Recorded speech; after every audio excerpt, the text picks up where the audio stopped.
Welcome to Footy Centre podcast series.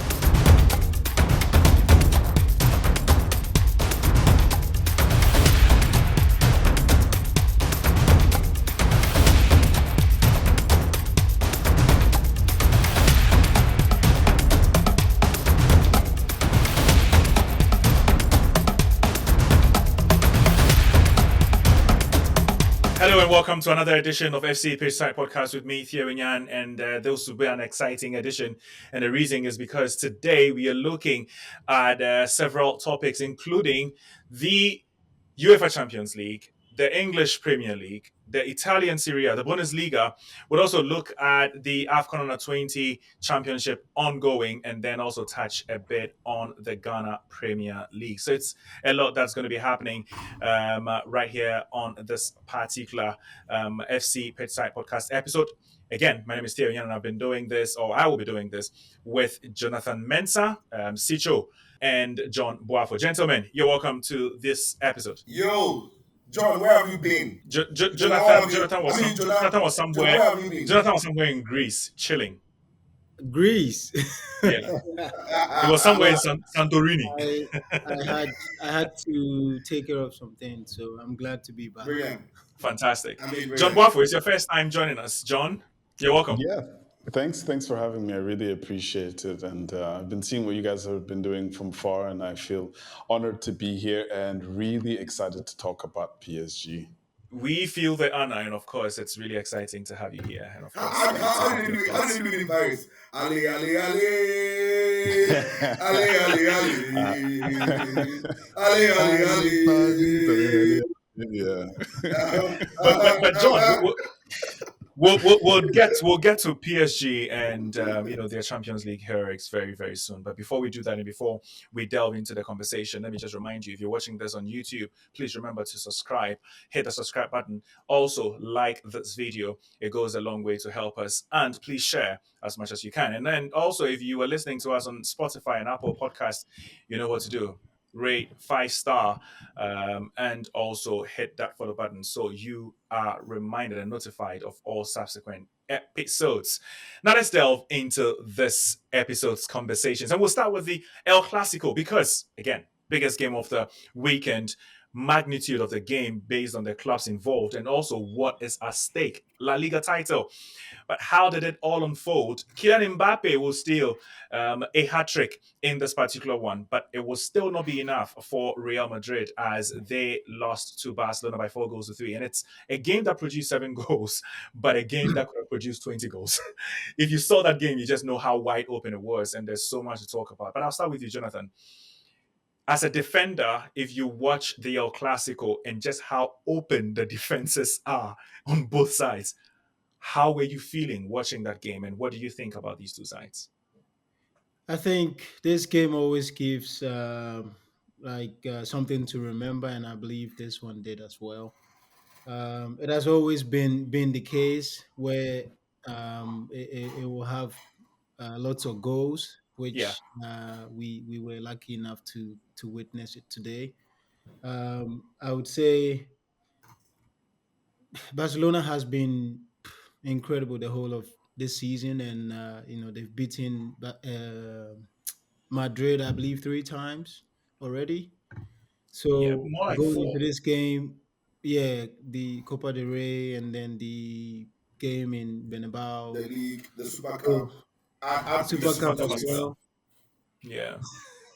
So it's 4 times. So 4 times, yeah. So it's been like all Barcelona this season. So going into this game, obviously they were ahead of them on the league table as well. So they looked like the favorites, and they showed it tonight. Let me bring Sicho into the conversation, and then I'll pick the thoughts of John. Sicho, when you saw the lineup of this game, one name stood out, especially in the last couple of weeks. It's been Adahula Dugula, that has been one of the standout players for Real Madrid.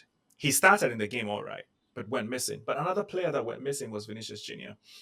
How exactly will you rate Vinicius' season? Because it looks like all the big games he flatters to deceive. This is a player who just a few months ago was touted to be the best player on the planet.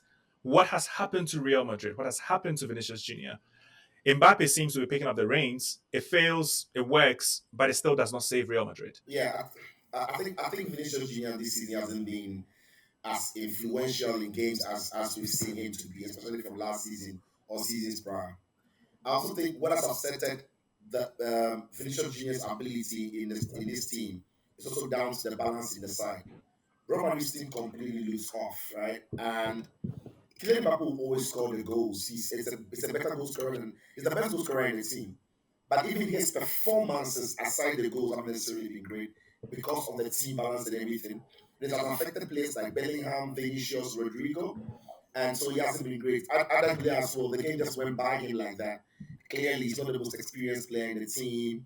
At this level, he's a talented footballer, but when the others are not doing well, it was always going to affect his game. So yeah, clearly Mbappe's season hasn't been great, but that is also because Real Madrid as a collective have not necessarily been good. That is why a lot of other players in the side have looked, subpar. Valverde's season has been average. Bellingham's season has been average. Mbappe has scored the goals, but performances are not the same level we've seen with Paris Saint-Germain. John will tell you that. Vinicius Jr. has suffered, Rodrigo has suffered, like I mentioned. So it's a Real Madrid thing rather than individual player thing. John, I mean, I know you've been following the El Clasico for so many years, and this is a fixture that does not disappoint, especially when you look at the superstars that are paraded almost every game.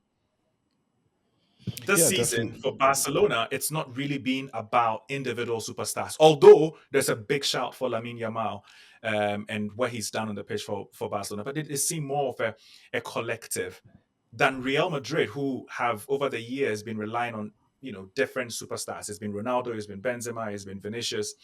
Mbappe came in this time, and it seemed to have gone a bit sideways. Do you blame the philosophy? Do you think it's Carlo Ancelotti's fault, or you think Barcelona are just superior at all levels? Yeah, I mean, I wouldn't go as far as blaming Carlo Ancelotti because he's arguably one of the best coaches in modern time. He's done so well, and it's difficult also for a coach to leave a club as big as Real Madrid, where he had success. He brought the La Decima, which was such a huge thing in the history of this club, and then coming back and then also winning, back to back. Champions Leagues and doing so well with his team, but it seemed like maybe it was the year too many because yes, Kylian Mbappe came in with his more than 30 goals this first season, but the team is really unbalanced, like Cicho said. There is a real problem both in the defense and then also in the midfield, and it's really, this team has really suffered, and it kind of goes back in the days in the early 2000s where Real Madrid wanted to use the best players, the Galacticos, but there was no team that came together. Whereas you contrast it to this Barcelona team that really has a philosophy, and it's more of a team as well. We talked about Lamine Yamal. We also can talk about Rafinha. Rafinha has been fantastic this season, scoring so much. He's the top scorer in the Champions League, but he also scored some fantastic goals as well in the Clasico today. So it's a contrast of styles, but Real Madrid could only they shot themselves in the foot. They can only have themselves to blame because they were up 2-0, and to let that slip and to be able to end up losing 5-3, they have only themselves to blame at the end of the day. That is very interesting, and I think that's exactly what it's been. But also when you look at Barcelona and what they've done, guys, it's not just pleasing on the eye. It is the result, the quality of the results they keep churning out. There's almost a sense of belief that if you score 10 goals, they are going to score 11. And, well, maybe that failed against Inter Milan.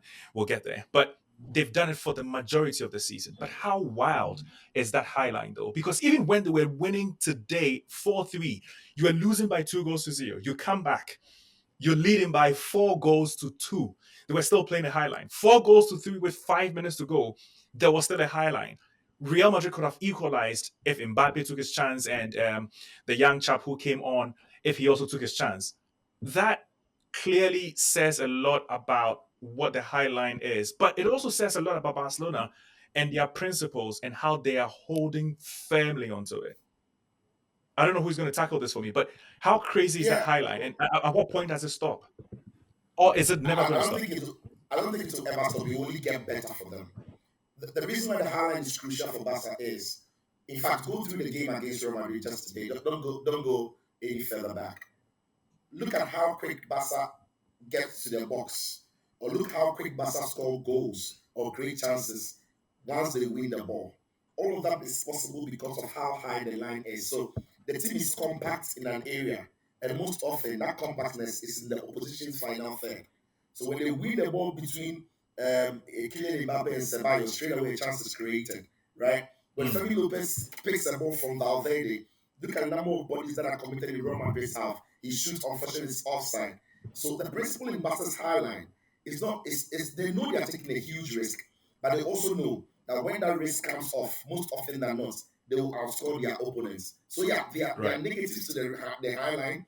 It can go against them at times, but they know that it will go for them most of the time, as we've seen this season. Makes the team compact, puts pressure in the opposition's final third. When they lose the ball, they have a lot of bodies in a small space to win the ball quickly. And once that turnover happens, the timing to create the next chance, the timing to Mhm. create the chance after the turnover is normally very short. Unlike a team that have to win the ball in their own half, build up through a couple of passes like 6, 7, or 5 passes before they create a chance. Barca need Right. 1, 2, 3 passes, and then the ball hits the back of the net. But let's also go through the results between these two sides this season.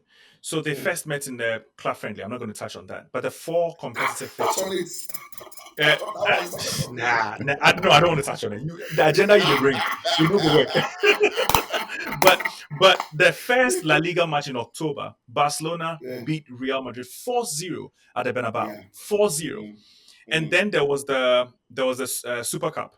Barcelona won 5-2. 5-2. Interesting. And Yeah, then there was the Copa del Rey. They yeah, won 3-2, as we witnessed yeah. recently. And That's then 4 there's goals been now the in the that's 3 four goals. games. And then you can add today's four, Yeah, making it 16 goals. 16 in 16 4. goals. Yeah, And in 4 it's games. so maybe I'll start with Jonathan on this one and I'll come to John. Jonathan, as a player, if one team lashes you 4 times in one season, does it have any psychological damage on you? Do you think it affects Real Madrid going into next season? I wouldn't say obviously, yeah, if when the season is done, they will get some rest. They will have some great time with their families. Rejuvenate. Forget about what happened last year because it's nothing. There's nothing good there to remember. So obviously, yeah, they will take all the lessons from that, and hopefully they can come back even stronger because Real Madrid is always going to be the team that everyone looks up to because they need to. Sicho said a couple of individuals didn't have a great season and all that because of obviously the standard we keep them to. So yeah, hopefully they can forget this very very quickly. John, with Real Madrid though, if you look at the point difference, they have 75. Barcelona have 82 points. That is a 7 point gap with 3 games to go to the end of the season. Is there any way back for Real Madrid? I mean, it may sound like a stupid question, but I'll still So ask it because Barcelona it's a just, it's a very it's a effectively very they just it's need a one very it's a win. very stupid question. They like Barcelona, trouble. They Barcelona, like trouble, Barcelona need Sicho. just Too three. many They need problems. 3 points, just one win away, and you look at the fixtures, and this is very doable. Yeah, I think they'll wrap it up in this derby that they're going to have, this Barcelona derby that they're going to have, and it'll be well deserved for Hansi Flick because he's come into this team, and people thought, okay, Xavi left, maybe we need something different, maybe we need some time to rebuild, and he's been able to have a team that was able to perform at the highest level. They were only one step away from making it to the final of the Champions League. Like you said earlier, they won the Copa del Rey. They've thrashed this Real Madrid team 4 times. So they're performing at the highest level, and the season table really reflects the quality of this Barcelona team, and it also reflects how poor this Real Madrid team has been. It's a team that never that this season hasn't been able to replace key players in the Right. midfield, to be able to replace key players also in defense. And I think that, to answer your question that you asked to Jonathan earlier, I think that it's going to motivate them for next year. They're going to have to bring in some key players. They're going to already have, new coach Xabi Alonso. They're going to have Trent Alexander Arnold. They're going to have other new players who need to come in and then perform at the highest level very, very quickly. So hopefully next year they'll do better and they don't lose 4 times against Barcelona. But Real Madrid, being arguably the biggest team in the world, the standard that's set year to year is the highest standard ever. So hopefully they'll be able to come back and bounce back. But all we can say is Barcelona just had their number this year. Oh yeah, they did. They effectively did. Thierry, Now, Thierry, yes. I want to ask Jonah. Jonah, in your career, have you had a team? Have you come up against a team that has lashed you maybe 4 times in a row, 3 seasons in a row, or like no? Have you faced something like that before? Like, Every team has that nemesis, but Jonah, I what was believe, yours? obviously, yeah, you don't get the chance and the opportunity like the likes of Real Madrid, where they do have the Copa del Rey, they have the league, obviously, and then they have Super Cup and all yeah, these kind of games. Champions League, they might even meet there. So I've never come across such you are very, very scenario. lucky. You're very, very lucky. You've not had one striker torment you in 4 different fixtures in the season. We are talking about a team against a team. Why are you talking about a striker now? You see, No, but, I mean, no, you're no, I mean, always I mean, looking for trouble. in we this all case, we in know this we know case, yes, what would have been though is if I furthered my career in football, I would have been that guy for him. it would have been you, Um, man. It would have been you. Most definitely. Man, I mean, you know this, you know this. Most definitely. Anyway, we're going to be moving away from Barcelona, but of course, what a special boy Lamine Yamal is. I have a feeling, anytime we talk about Barcelona or Spain or La Liga, we definitely will mention Lamine Yamal. That's how special that boy is. What a goal he scored, and I wish I could give a bit of time to the guys to at least just touch on Lamine Yamal, but we don't have that time. But just know, and I know you know already, you listener or viewer, just how special this boy is. But let's move on straight to the English Premier League, because there's a lot happening there that we need to look at. And when I say a lot, I'm not talking about who could win the English Premier League title. It was boring a bit this season. We're expecting Arsenal to at least challenge for it. They did for about 6 months, and the rest they said, Liverpool, you can run away with it, and Liverpool did.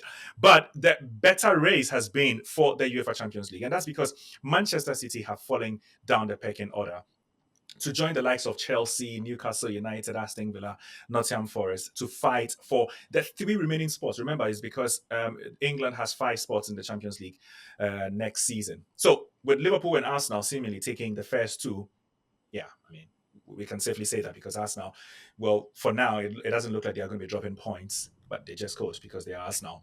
But Man City, Chelsea, Nottingham Forest, Aston Villa, and Newcastle United are those battling for the remaining spots. And let me tell you what the results have been this particular weekend. Manchester City hit 1,000 shots, not factual, but 1,000 shots, and still could not find a goal. 0-0 against relegated Southampton. And that means that Southampton now would not break the record set by the worst performing team in the Premier League. That was set some years back. But what it also means is that Manchester City are still in the fight and in the hunt for Champions League. They haven't secured it yet.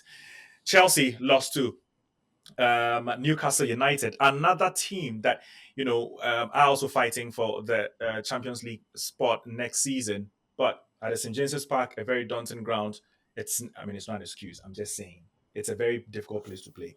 And then we also saw how Manchester United and Spurs also lost their games. They are not in the Champions League title race. No, they are not. The Champions League spot race, sorry, they are not. But No, they get themselves. they have their own sports race in the Race. Europa League now. They have their own, but you see that race is in the Europa League. Yes, But for some reason, yes, in the Premier League, they seem to be struggling for who will be 16th, who is the yes. best 16th placed team this season, They are fighting and over everything. we'll get there. We'll get there. But let's focus on the sides chasing the Champions League.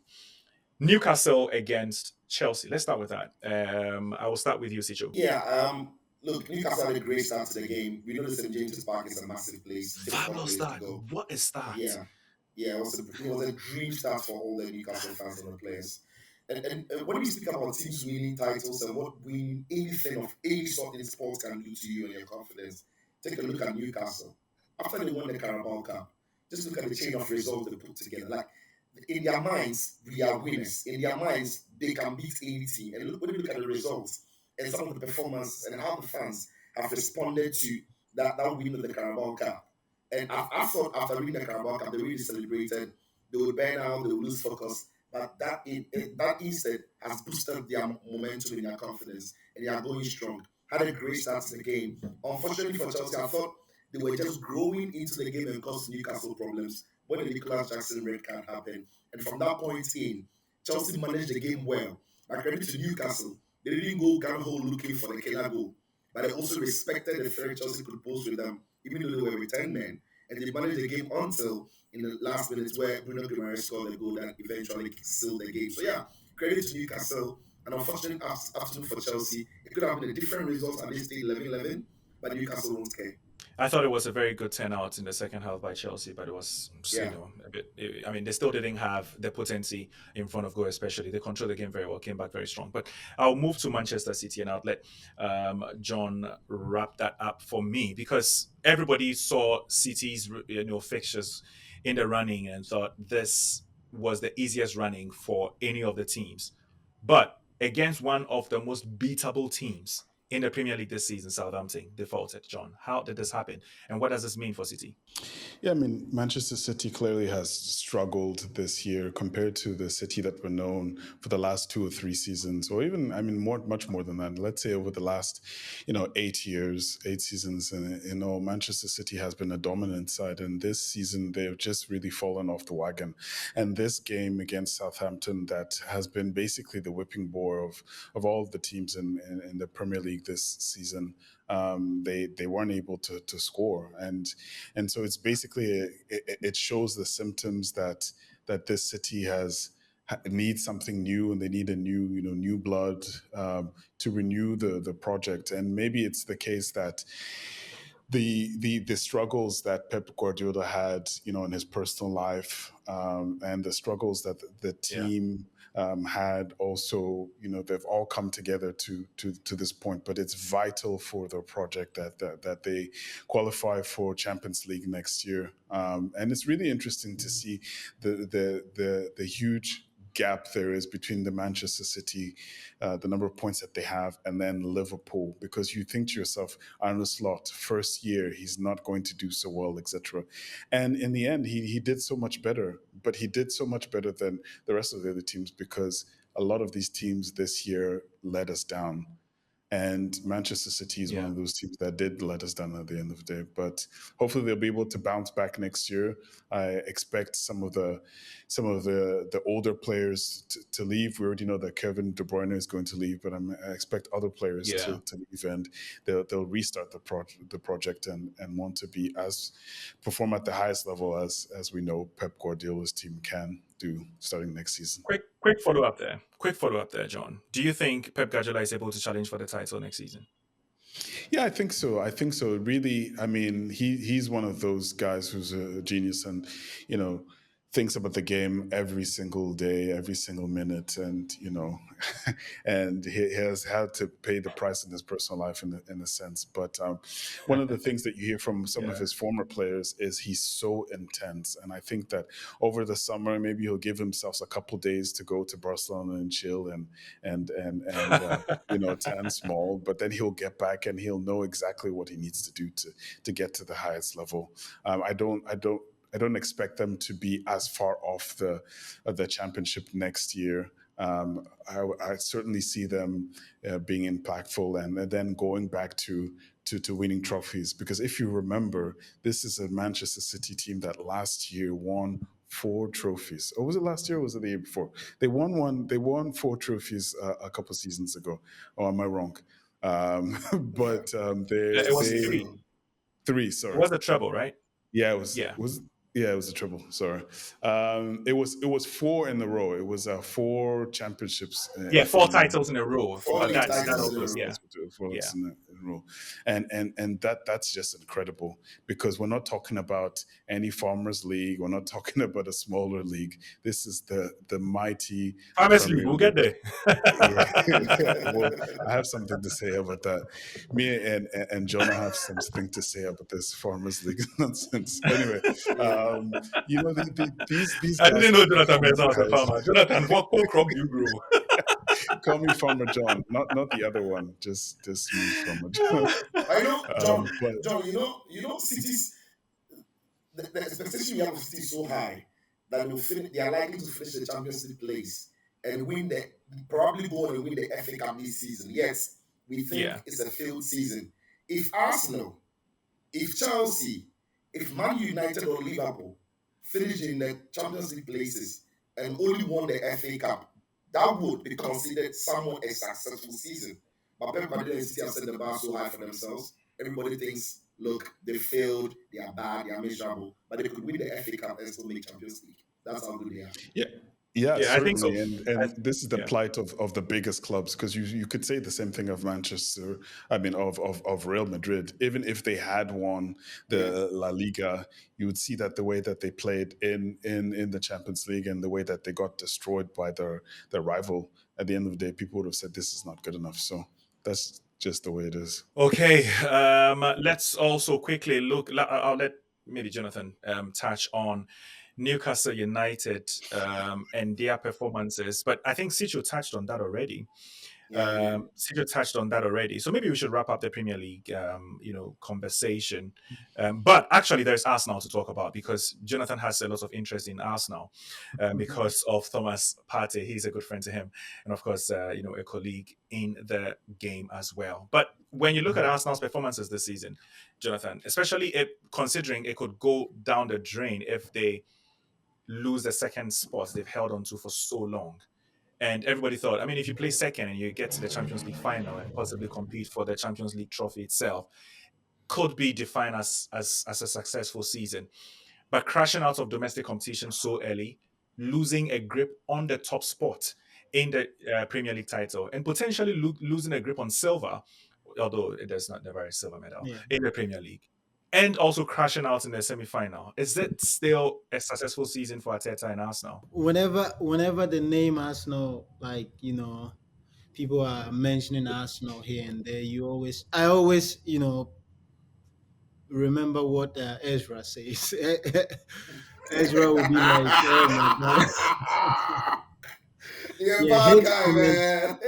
his comments are funny, but somehow it's true because if you consider them obviously going to the finals of the Champions League a success, then they've set the bar so low that that would be a success for them. But when, as we were talking about Real Madrid, Manchester United, Man City, the bar is set so high that even they finish second, they win the FA Cup and so forth.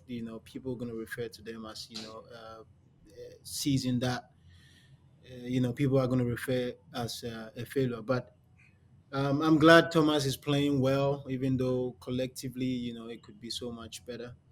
Mm. um yeah, glad that he's obviously shining, and hopefully next year they won't release another episode of the Netflix show, but yeah, compete at the highest level again. Most Oh my very, very god. important over there. Okay, thank you for that. And on that particular note, we'll take a quick break here on FC Pitchside Podcast.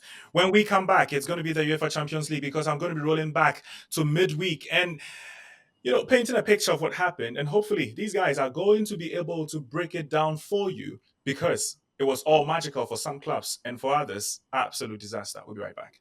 The champions.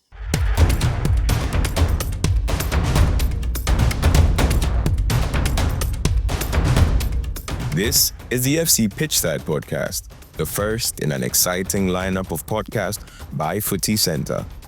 Footy Centre is where you'd read your intriguing opinions and daily stories about football. From Europe's biggest leagues, the Champions League, international matches, and for Ghanaian fans, get closer to your favorite national teams. Powered by Ultra Press Media Company.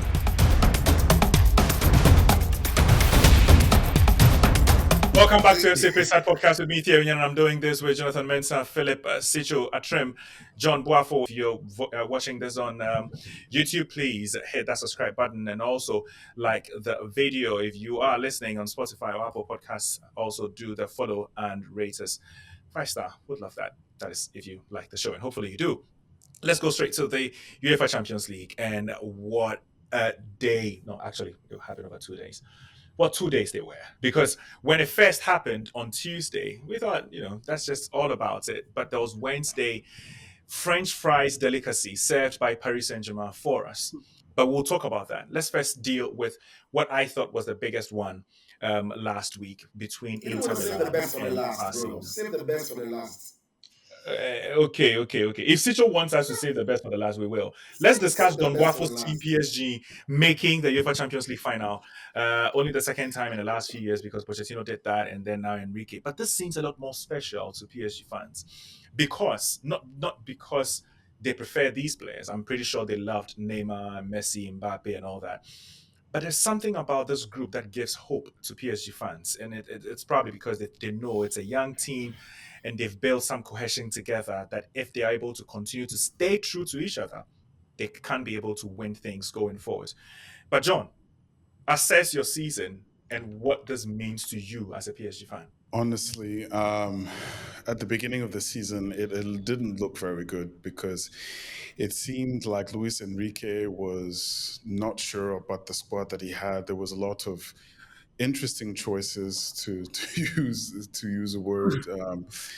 Players playing out of position, players like Kang Lee being starters, and we were just kind of confused as to where our team stood. But it got to a point in the season where he found basically his starting 11. He found the 16, 17 players that he could rely on to perform week in, week out. And since then, the likes of Dembele, the likes of João Neves, or even Vitinha have really, really played so well. And it's changed the way that we see this team, because ever since the QSI era started, where the Qataris bought the club, it's been one star after another. It started with the likes of Ibrahimovic, and then it went to, Beckham was there at one point, etc., etc. Messi, like you mentioned earlier. But it seems like now there's a young team that's hungry, that runs for each other, that plays like a real team, and it's good to see, because it's also encouraging, because you see that this is the youngest team that was able to qualify for the final of the Champions League, with an average age of under 25 years old. So it gives us also hope for the years to come, like the Barcelona team that are quite young. That over the next 2-3 years, this team is only going to get better if the group is able to stay together. João Neves is one of the players that I'm really, really, really, really amazed by, because he came into the squad and has just been a boss in the middle. He's helped balance it with Fabian Ruiz, and he's helped balance it with Vitinha as well. And looking behind as well, William Pacho has been fantastic. So as a fan, I'm really excited about the prospect of this final in Munich. Hopefully, they'll be able to do one better than the last final that they played against German opposition Bayern. But that was a different time. It was during COVID, so there was a weird atmosphere going around this. But this time around, fans will be there. The president of PSG has also told all 600 members of the club. Yes, I saw that news. 600 staff will be getting free tickets. Staff will be getting free tickets. So you can see how important this is to Paris. The mayor of Paris said that now that Paris is in the final, they're going to put big screens outdoors for people to be able to go out and watch. So it's going to be an exciting time for the city, and hopefully Paris comes out. But it's going to be a difficult one because the Champions League final is something altogether. But we're fans for a reason, and we believe in the team, and we think that they'll be able to pull it off. Yeah, Jonathan, we all kept talking about Thomas Partey's return and how that could elevate Arsenal Yeah. over PSG. It didn't quite reflect that. Instead, we saw Partey, and I thought it was an over reliance on set pieces, because I didn't understand how Thomas Partey would have to walk 60 yards to pick up a ball and effect a throw in. And it's like that was what Arsenal were counting on to get goals. Um, we all knew going into the game, Arsenal was very good at set pieces, and throw in close to goal is also, more like a corner kick. So it was something I believe they worked on, and he was the one to take the long throw. So I won't blame him too much. Why are you laughing, Sicho? Come on, man. I'm laughing. I I'm mean, laughing because in the weekend when they played against Bournemouth, do yeah, you remember Antoine Semenyo? Semenyo Yeah. did that to yeah, them. yeah, yeah, And they yeah. got a goal. So Yeah. Ateta grabbed Partey. Ateta grabbed Partey and asked, Thomas, is he a Ghanaian thing? You Ghanaians, He said, and then I'm sure Partey told Arteta, yeah, Charlie, you see, in our country, we have coconuts. We are able to throw it. So it's possible. It's possible. If you're able to throw coconuts, what is football? Bro, I will actually talk about myself because I've actually done it before. You have, Oh, you have? I've done it before. Yeah, Oh, bro, it got to a point where you need a goal, you need to yeah. win the game. I would just go up there, go throw the ball. But But it was, what is it about throw-ins though? I mean, it looks difficult to swing the arm to I take don't know. It's your just, arms all the way back in a particular technique, yeah, it's and all that. it's a But to be able particular to technique, and I aim believe, that far, nobody expected Antoine Semenyo to be able to do that. But apparently, yeah, he has that up his sleeve. he Yeah, has the Is that. that skill. a special skill? Is that difficult? Somehow, of course, if you don't have any shoulder problems, you're good to go. But um, I believe that Thomas one, they really worked on it, and obviously it was part of the game plan. But PSG was obviously ready for that because obviously they knew going into the game, Arsenal was very good at set pieces, so they were switched on whenever there's a set piece, and yeah, obviously the game plan was without Thomas in the first leg. So the second leg, I believe they planned for him. He Right. played, an okay game. We wanted him to kill John, but John probably gave him a phone call, and yeah, things went the other way. But yeah, we'll take it. So I'll let Sicho and Akomia, for the sake of time, they deal with Barcelona and Inter Milan. I have some 1 minute thing to say about Partey. 1 minute. Unfortunately, I don't have the 1 minute, but okay, 30 I'll give seconds. you 20 seconds. I'll give you 20 seconds. 20 seconds. See, all Ghanaians said that c'est Partey bar. C'est Partey bar. Look, So Ziziano, what you want to talk? What you want to talk? all the 2 goals PSG scored, they were all Partey's faults. It's difficult. Jonathan has a timer for you. Jonah can't say. Jonah is frozen. I can't see Jonah. Look, Jonah, I'm crazy. I can't even talk. Look, my friend, The two goals that Arsenal considered were all from Thomas.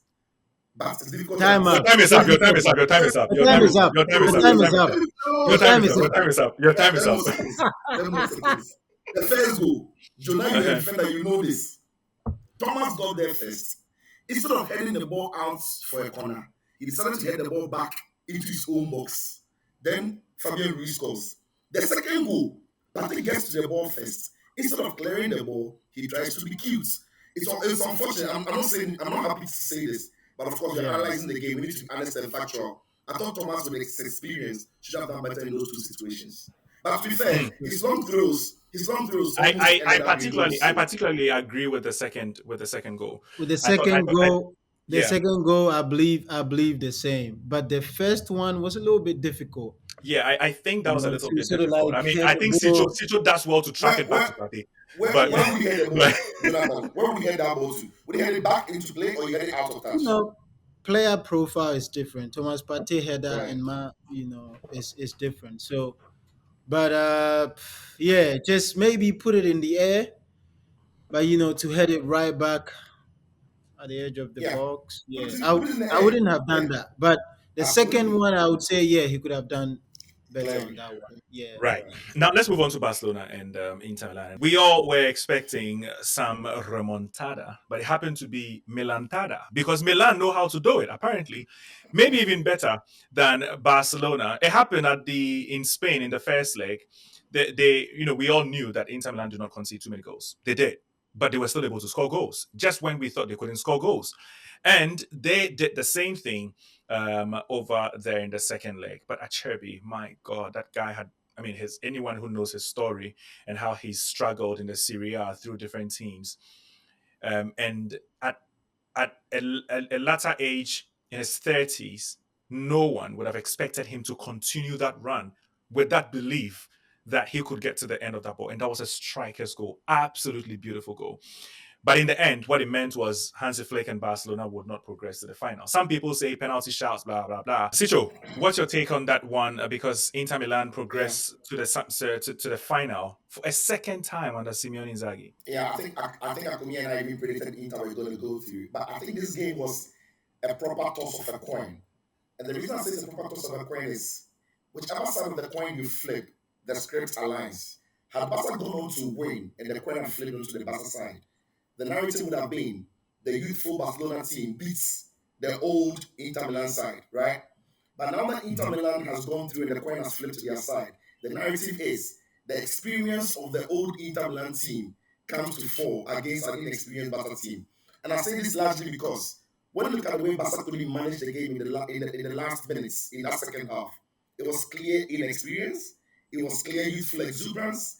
They needed a lot more of control around that time. I don't think Lamine Yamal should have gone to take that shot, that strike the woodwork. Maybe they should have held the ball in the corner a little longer. What about Barca stepping their back line a little bit to avoid that long ball that Sommer played? All of these things come with experience. And many people have said that all the 50-50 balls went to Inter Milan. I thought Inter Milan's players used their experience to get those 50-50 ball fouls to them. Because when they went into the tackles, even if it was 50-50, the way they would fall, they would buy the foul. But the Barca players just didn't have that gamesmanship or that street sharpness in the game. The experience of Inter Milan came to the fore. And I like Inzaghi's first half tactic because when he pinned DiMarco and Dumfries high up the pitch against Gerard Martin and Eric Garcia, they struggled. And that is how they got the first goal. DiMarco smells danger on Olmo, Pouncil wins the ball, Dumfries is high, slips him through the through pass, finds his captain, goal. But in the second half at 2-0, Inter are setting back because they've got 2 goals. But that allows Gerard Martin, who nobody in the world knows can cross the ball, to step up the pitch, puts 2 brilliant crosses in, and then Inter are in trouble. But listen, this is football, and this is why we love the game. To Inter, to Barca, thank you. Brilliant stuff.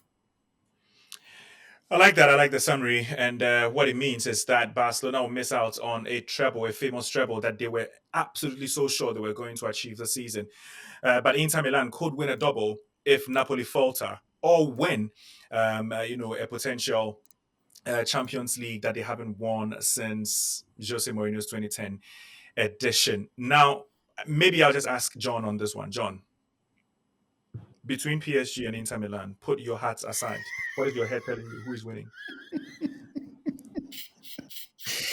Well, sometimes in life you have to align your heart and your Oh, I don't want emotions. philosophy, John. I don't want So, philosophy. as I a want a simple philosopher answer. based in Abidjan, I would say Allez Paris. Allez. I don't need to ask you, right? You had already predicted Inter Milan are winning the Champions League this season. 100%, bro. 100%. Jonah, who do you think is winning the Champions League? I mean, we'll have a full preview to that, though, but this is just me asking. When it comes to the finals, anything can happen, but I'm going with PSG. You're going with PSG? Yeah. Who are you going for, Thierry? Who are you going for? I personally think Inter Milan will win it. And the reason is because before Barcelona became the machine they were this season, I always expected Inter Milan to really fight for it. And I'm a bit surprised they've gotten to this point, not because they are not good, but because Liverpool and Barcelona were really frightening this season, and I expected at least one of them to be in the final. And PSG at some point, remember PSG didn't start the season well at all. They didn't start the No, at Champions League all. season well at all. No, no, From no. for some reason, they've navigated alongside Real Madrid as one of the well placed lower sides, to get to this level. And they might just have it in them. But I think experience, knowing that there are lots of players in Inter Milan who have not, or who know that this is their last opportunity to win a Champions League, I think that motivation might be there. I'm not saying PSG don't have the motivation, but I personally think Inter Milan's experience might just count for them. But anyway, let's move on then and go straight to the Ghana under 20, a team that Jonathan Mensah is very familiar with, having Ah, won player. champion player, I'd say champion player, having won titles with them. But they are also playing in a tournament that Jonathan Mensah also is extremely familiar with, as he was in 2009. Before they won the World Cup, they were in this particular Africa under 20 championships, and they stole gold, just like Jonathan was promoted. Jonathan, what identity did you guys have in 2009? Do you remember? I would say we had an identity, but then there was a lot of freedom in that.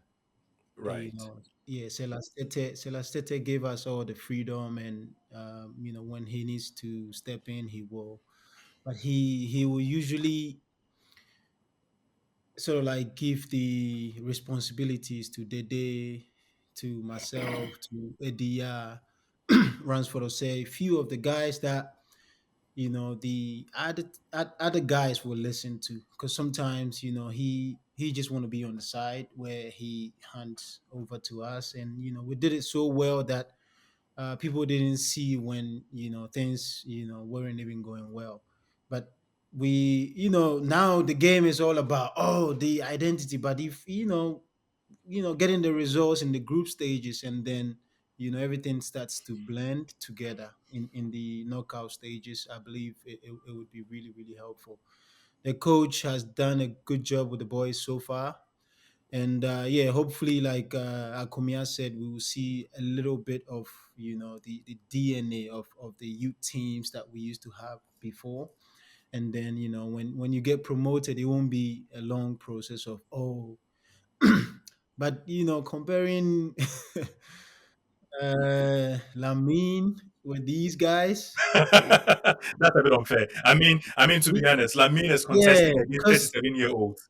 I mean, they are set up, and our setup is different. Spain have a plan with Yep. young players that Right. progresses to the senior teams. And even there's a reason why Nico Williams didn't join the Black Stars when Inaki decided Yeah. to join, Right. because Right. he's firmly a part of the foundation of the Spain, Yep. youth system, that Yep. he cannot depart from From that it. DNA. Yeah. It's going to affect his football. It's going to affect Spain. It was good But the for one is the all one is parties very involved. funny.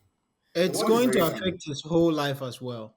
Yeah, Yeah, yeah, Because I reckon. like making those decisions is not yeah. just I want to play for Ghana. No, it's a whole lot. So Yeah. if we How can, has as a Spain? nation. How has Spain convinced all of us that our players need to keep the ball and pass the ball? Yet they have two of the best wingers who have the freedom to operate. They like they don't play tiki taka. Cassius, that's also because Spain have moved away from tiki taka, and now Yeah, they play very expansive football. and everybody is copying the old version of Spain when the new version is winning.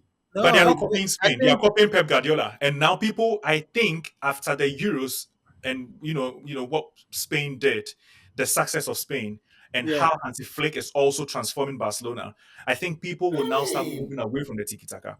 And Guardiola's yes, it's football, and boring. that is why Guardiola is It's suffering it's this season, boring. because that is not working anymore. People are finding yeah, a way through that system.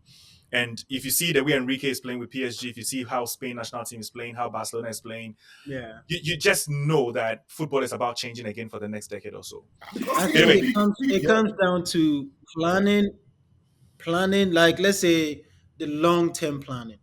Because right. yeah, Spain has gone on to win the Olympics, the under everything, Yeah. 20s, everything. the Euros, Yeah. everything, because they planned it.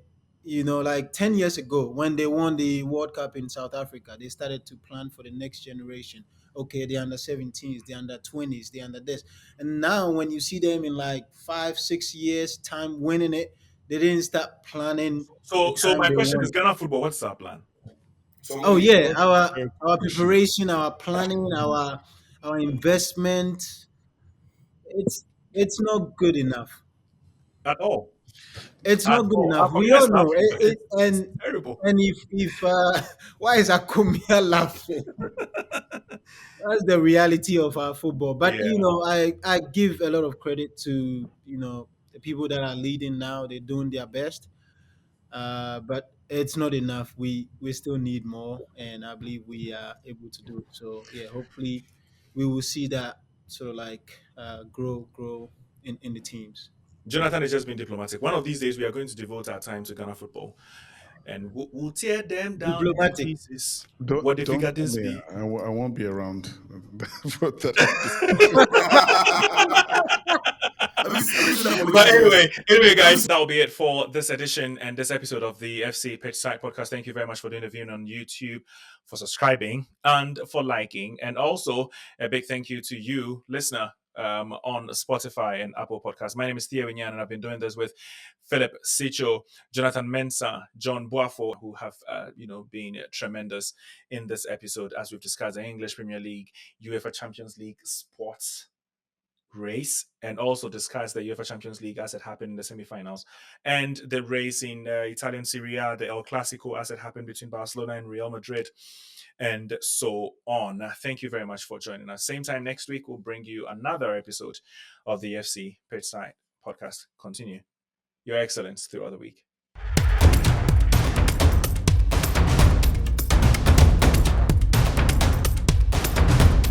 You are listening to FC Pitchside Podcast, part of the Footy Center lineup and powered by Ultra Press Media Company.